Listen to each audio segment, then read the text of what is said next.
Deputetja e Partisë Demokratike Albana Vokshi në seancën plenare këtë të enjte ka akuzuar ministrin e drejtësisë Toni Gogu se ka mashtruar në lidhje me programin e IBAR. Vokshi i tha ministrit të dalet të kërkoj falje publike për lajmet e pavërteta që ka dhënë, që sipas saj bëhen vetëm për t'i dhënë Ramës një meritë që nuk e ka.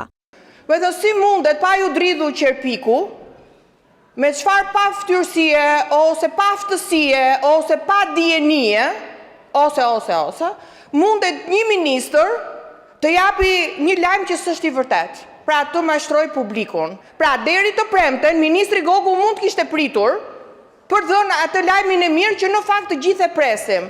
Ndaj ministri Gogu që shpërndan lajme krejt të pavërteta për t'i dhënë Edi Ramës një merit që nuk e meriton, pavarësisht se ne si opozit miratuam edhe rezolutën për të shprehur vullnetin ton, si mundet që të mashtroj publikun, të dalit kërkoj falje, dhe të thoj që ka qenë lajm i gënjeshtër ai.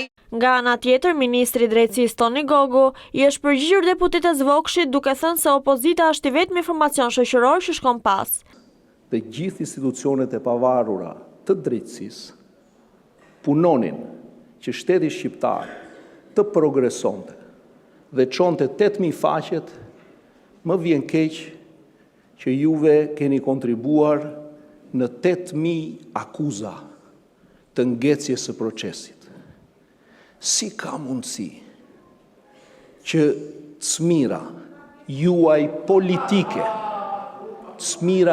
politike ndaj progresit të një shoqërie të tërë, sepse jeni i vetmi formacion shoqëror që shkoni mbrapa, sepse shkoni 30 vjet, 36 vjet mbrapa, dhe jeni i vetmi formacion shoqëror që nuk pasqyroni progresin e Shqipërisë drejt standardeve europiane.